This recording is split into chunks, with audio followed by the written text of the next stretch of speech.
What's up, YouTube? ODST General back again with some fairly exciting news. I got an early release to Star Trek New Horizons new update in the mirror darkly. So I'm pretty happy about this. Now, I know this isn't the most popular videos on my channel, Stellaris in general. I love Stellaris. Not a big, huge fan of the new planetary updates they did some time ago, but I love Star Trek New Horizons, and I'm pretty excited to get this. So I'm just going to kind of talk about what's going on in this new release and promote it a little bit because it's an awesome mod. So I've got this press release here that they sent out with the early release copy, and I'm just going to kind of pre-record this and start recording some gameplay footage. I'm going to dub this over, and then I'll probably cut in with some audio on that at some point here. Anyways, New Horizons is a community-driven project aiming to deliver a fantastic Star Trek game experience unlike any other. It is a total conversion of Stellaris with a number of canon maps filled with empires, ships, species, events, and stories from Star Trek universe where you can relive your favorite moments from the start of Enterprise in 2150 through the series until Nemesis and beyond in the 2400s. So this does a really awesome job of converting Stellaris. No other mod comes close to doing what these guys do, at least not yet. They are working on a Star Wars mod. That should probably be equally good. So anyways, yeah, like I said, they're announcing their newest expansion, In the Mirror Darkly. It focuses on adding many requested features from their player base, as well as more mid-game options and late-game designs. Also, as based on the name of the patch, the Mirror Universe scenario has been revamped for those who wish to experience the Mirror Universe in all of its glory as the mighty and tempestuous Terran Empire. This has allowed us to introduce, us being them, the Charon, the vast city-sized ship that the Terran Emperor uses to showcase their might. With this patch, we've also revamped the entire economic system to ensure the artificial intelligence uses it correctly, as well as further differentiating between the buildings and districts and allowing specialization of plans to occur. Districts now improve overall output of certain areas on your planet, so more mining districts will increase mining jobs substantially, or commercial districts will improve trade. One of the features we've had the most excited feedback on is the introduction of flagships, armed science vessels that have weapons like a regular military vessel but can survey like a regular science vessel. Currently, these are implemented for the Federation and Terran Empire. So then it goes on to major features, so we'll go ahead and get into that. So a lot of these are kind of stuff they've talked about, but they talk about them more in depth. So we've got the Terran Empire getting revamped. From brave, heroic leaders rising up to perform coups, to falling into interim between emperors, to wielding the Tantalus device to destroy your enemies, the rule of the Terran Empire is yours. So I've been playing through the Terran campaign because I love the Terran Empire, and these new features are awesome. The whole brave, heroic leaders rising up to perform coups. Basically, if you have I've only seen this happen on science vessels. I'm not sure if it will happen with like admirals or anything, but when your science vessels are going around, you can have a leader on there, and it can be a famous leader based off of like an actual Star Trek character. And they can get overthrown by a lower officer. They can get killed. I've had this happen. I had Daystrom, who's a famous scientist in the Star Trek universe, get killed by a subordinate who didn't like the way he was commanding and took over the ship, and I got a new officer. Now, I've had sometimes where this has paid off and the officer's better, and sometimes where the officer's worse, so it's always kind of an interesting feature. It's one of those things you never know what's going to happen either. So that's actually a lot of fun. It fits perfectly with the Terran Empire. The whole falling into interim between emperors, that's also a really cool function. So whereas like the Federation gets like its Federation Council meeting every couple of years, or the Ferengi have their Grand Nagus kind of doling out orders every couple of years. Basically, whenever a Terran Emperor dies or is replaced from whatever means, the new emperor has the option to do a couple different things, like give speeches, execute, rebels, all sorts of neat stuff like that. It's a really cool feature. Basically, it's designed to kind of give the Empire a little bit of a boost over a couple of years because there's going to be negative side effects to an Emperor dying. So that's a cool little thing that they did too. I'm excited. I love that. The Tantalus device I haven't used yet. I'm not sure exactly how that operates. I haven't gotten that far into a game yet. I'm pretty close to that period in time, but I haven't actually gotten my hands on it. And with devices like that, it's hard to say exactly whether or not I will. But I have gotten some other pretty cool devices like Relics and stuff, which I think they go into later. Terran vessels got updated. Every Terran Empire, or every vessel in the Terran Empire now looks the part with Imperial symbols emblazoned on the hull. So basically, in the previous versions, if you played as the Terran Empire, really the only class that had it was the Emmet class, or Emirate. I can't remember what it was called, but it was like the first starships you got. And then, like, you're starting off mining or, like, construction and science vessels had them, and that was it. Now every starship has, like, the Terran war paint, so everything, like, the Sovereign has the yellow markings, and I'll have footage and stuff of this I'll cut in for you guys. Really awesome, excited for that. Really improves just the feel that you are part of the Terran Empire a lot. And this whole patch is focused on doing that. The other patch did a pretty darn good job. You know, you had the Terran Empire uniforms, and you were bad guys, and you had the rebellion scripting and stuff early on, but, you know, after a while, you just kind of forgot about it. This keeps making sure it reminds you that you're part of the Terran Empire. The Imperial Throne, the Massive Charon class with mycelial generator, has been added as a unique flagship for the Terran Empire. It's vast size, dwarfing almost all other vessels. So I should be at the point where this thing should exist. I haven't gotten it yet. I kind of cheated on this particular playthrough that I'm using, and I'm using like TNG airships. I researched all technologies, so I have the Sovereign. I was kind of hoping it would come up as part of a gameplay story. It hasn't yet, so I'm not sure. I asked the development team if there was a way to spawn it in. Somebody said to wait for a release. I don't think they realized I had a PR copy of it or something. Anyway, so I don't have any footage of this one to show you. It looks really awesome from the screenshots I've seen of it. It looks like it might have a planet killer weapon or something on it. Pretty exciting stuff. And I love the flagship system, which this says basically, we've already kind of talked about it, actually. I guess I don't need to say much more, but yeah, the flagships, basically your exploration ships, your Enterprise type ships, so the NX-01, the Enterprise D, ships like that.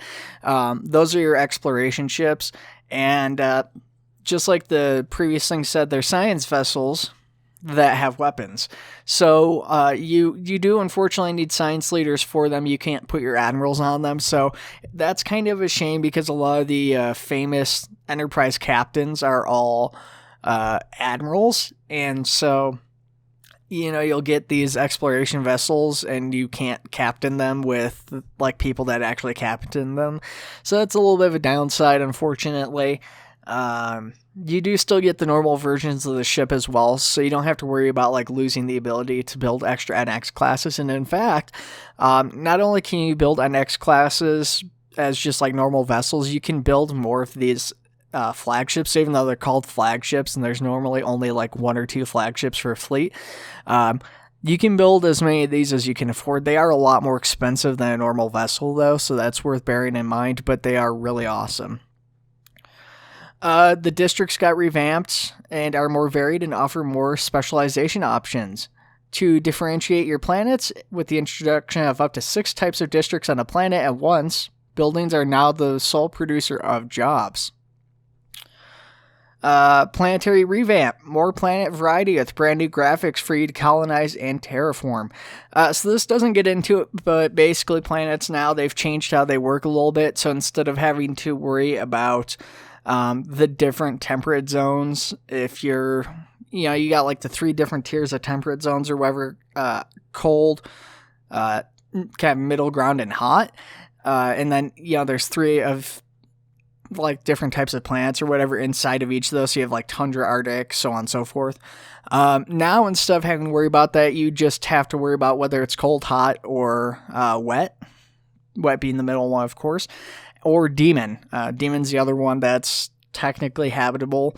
So they've kind of narrowed that down, made it a little bit easier to worry about inhabiting planets. Now, technically, all the different kinds still exist. I haven't seen if this actually impacts like the actual habitability of a planet, so I haven't looked to see if like all the temperate ones, all the wet ones are still the same, because it says class M-O would be a wet planet and it's temperate, and all the ones I've run into have been temperate, so I don't know if there's like wet planets, and if I were to run into a wet planet it would be less. It might just be like a new classification system as opposed to actually impacting gameplay. Relics. 50 relics ranging from Zevran Cochrane's shotgun to Harry Mudd's time bracelet to find and utilize through your playthroughs. Now with active and special effects. These relics are huge gameplay impacting things. I've been doing, like I said, my Terran Empire playthrough. I've got about 5 relics right now. 2 of them you start with, the Sword of State for the Terran Empire and Zevran Cochrane's shotgun. You start with both of those. Now those ones are pretty basic. They do give you +1 monthly unity each, which is impactful to the game. The bigger things they do is they also give you, for the Sword of State, it gives you crew, which increases depending on how far into the game you are and how big your empire is. And Zevran Cochrane's shotgun gives you tradition, I believe, is what it gives you, or spawns in for you. So that's really awesome. A lot of the effects go even crazier than that. I found one, which is you uncover a ship from the future, which allows you to find hidden ships. And it gives you some cool, fairly powerful ships. They're like 400 damage each, which early on is a lot. So if you find that early game, it's pretty good. And they're free ships, so it's kind of hard to pass up. Even late game, they're good, like anti-piracy ships or something. Anyways, mid-game events and crisis, from control rising up against you, to Section 31 rewards, to encountering Gomtu or perhaps the Caretaker. Plenty of new events can shake up the mid-game. Now, I've only run into one of these yet, and that was Gomtu, or the Tin Man as he's called from TNG, which it's basically a little quest where you have to like run around and try and find him, and you can send a scientist off with him. He gives you a gift of some kind. So that was kind of cool, or you can choose to fight him. He is fairly powerful, depending on what time you run into him in the game. I had him like instantly vaporize 3 NX classes on my Terran Empire, so the Honor Guard, including the original Enterprise, all got wiped out. Ship speed update. So that was another big gameplay impacting one. So ship speeds have basically been increased anytime you're going through system. Basically the development team wanted to increase warp speed, but they couldn't, from my understanding, due to engine restrictions. So they've increased ship speed through systems, except for when ships are in combat. They will be applied with a debuff on both sides that will slow them down when they're in combat, but all the rest of the time they'll be moving a little bit faster to make traveling around much quicker. Anyways, then they go on. They've got graphical improvements, new planets, planetary surfaces, courtesy of Gatekeeper from Planetary Diversity mod. Hundreds of new icons for text, components, and more. Every ship has been rescaled to an accurate size, showcasing the difference between some of the smallest and largest vessels in Star Trek. Now, this is interesting. The ship vessel size is definitely a little bit more noticeable. Actually, probably a lot more when you first play. I've kind of gotten used to it a little bit already, but I had 2 ships, and these 2 ships are basically from the same line of ships. They're both frigates, the Akula class and the Saladin class. One of them's from the original series, and one of them's from the motion picture era. And I had the one from the motion picture. It was smaller than the original series one. I thought, there's no way that's right. I looked it up. These guys have actually gone out and accurately scaled these things, because even though the older one's bigger, that's actually accurate according to what little information I could find on these 2 ships online. I just thought that was kind of interesting, because like the scaling they have gone for is accurate, even at times when it doesn't look accurate. They have gone for the most accuracy on the show. Now, with that being said, they've never really wanted to do the JJ universe for some reason, even though they've added Discovery. I would love for them to add the JJ universe now as like an event you can choose to do. Maybe like, either like late game where it like can restart the game or something early on, or early on have like Nero attack or something. and choose to, like, oh, Nero attacked, do we want to change our ship design to fight Nero and have the larger ships, because that would be great with the new scaling. Anyways, getting back on track here, they've got dozens of new building icons, including Borg-specific icons. New Gorn ship set, courtesy of Star Trek Continuum Homeworld Remastered Team. That's a nameful for mod, by the way. Or a mouthful. New content and features. New early game events such as the Babel Conference are now available to pursue if creating the Federation is your goal. Unfortunately, I haven't done that event either yet. Ground-to-space defenses have returned, and boy, are they nasty.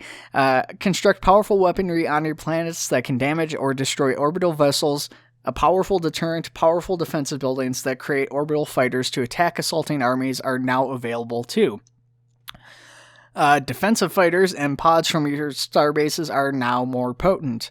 Multiple ways to exploit your slaves, from labor camps to penal colonies to just plain putting them in agony booths for fun and profits. The VOD War, thought extinct after the Terran devastated the world, can be found and restored to their former glory with numerous improvements. Now, I'm not exactly sure how this works because the VOD War have been in, I do believe, for ages now. I don't really play as Delta Quadrant species, but I thought they've been in, so they might have some cool relics or something that give them a lot of boosts. I'm not exactly sure how that will work for them. They obviously took advantage of those subspace corridors, so maybe that comes into play somehow. Unfortunately, these PR releases aren't exact patch notes that really detail what the changes are, just kind of talking about it. Going on, find the fragments of Abnerath from Star Trek Beyond to restore the artifact to its power and unleash the deadly bioweapon upon enemy worlds. Beware though, as other empires may want the ancient weapon for themselves and are willing to go to war. So this relic comes in multiple pieces that you have to put together. I've never actually been able to successfully do that yet. I don't know how it works, but it sounds pretty devastating. I imagine it probably is too.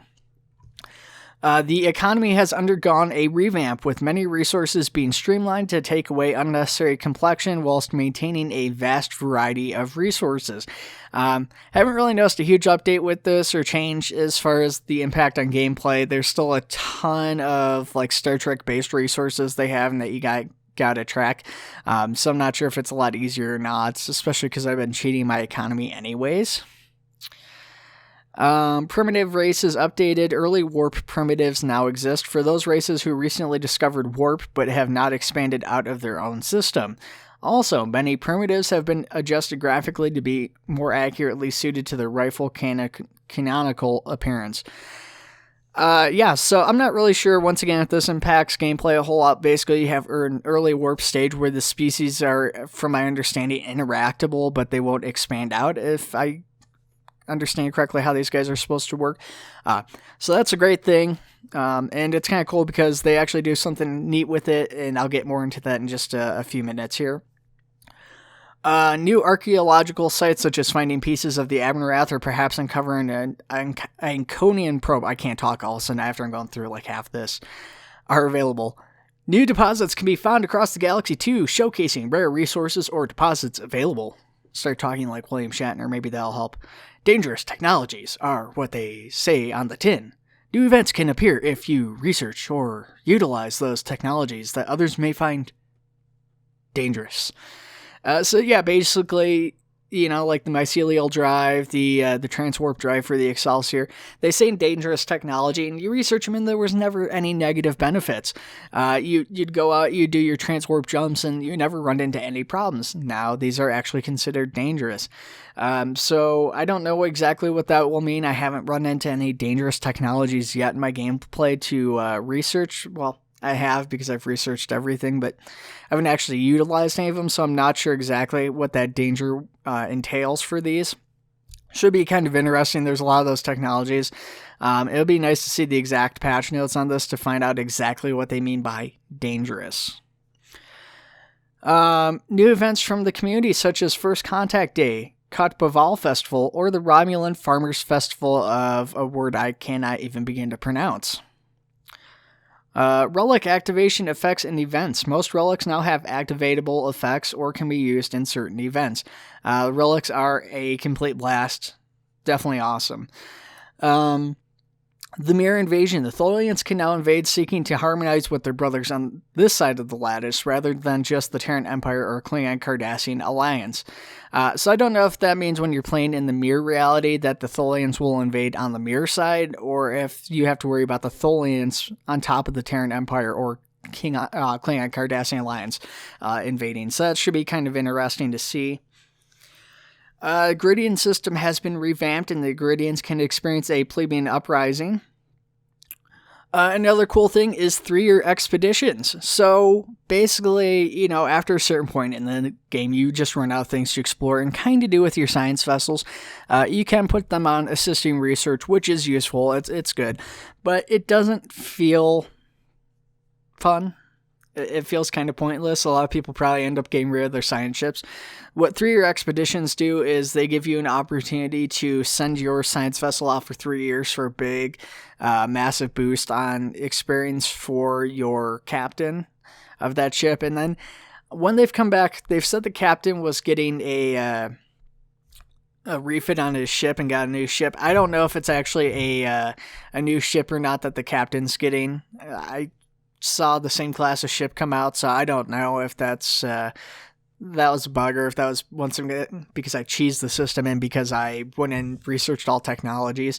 Definitely an interesting system, gonna be very useful to utilize in later gameplay once you run out of stuff to actually explore in the game because you've run into so many other empires or whatever.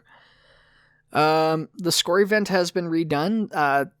Basically, a bunch of people hated this event because it was so difficult, so they've now given better chances for the outcome for the fight that was a bugbear, as they say, for many players. That was a big event on the Federation side that you could run into. It's a pretty big storyline, pretty unique, grabbed a lot of players' attentions. So I guess that's a good thing. I never really had any issues with it, but if other people are having problems with it, it's great that they're helping other players out with that. Planet generation is much smarter, with colder worlds being found in the outer systems, habitable worlds being found within a certain band, and hotter worlds located closer to the stars. I've noticed this. It's a small thing, but I think it's things that people just like to pay attention to all those small things, the little fine details, which are great. Are really going to enjoy that. Adjustable start conditions. Ever wanted to play on the largest map, but with the random/less empire spawning to improve performance? Now you can.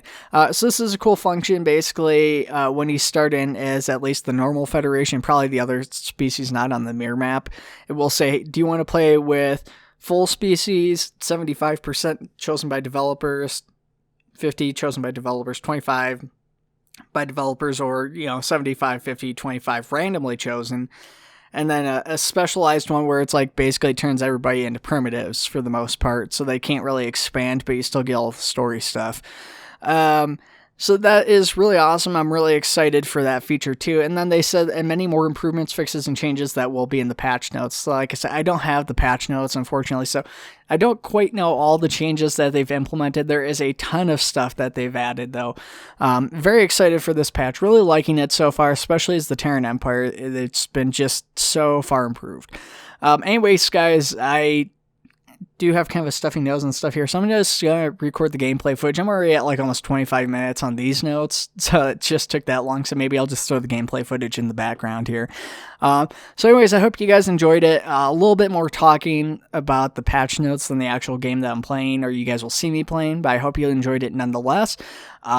Take it easy, guys, and if you want more of this, let me know in the comments below. Hit that like button. Like I said, I know this isn't the most popular video on my channel, but I'm more than happy to show off more of this if you guys are interested. Alright, guys, take it easy. I will see you in the next one.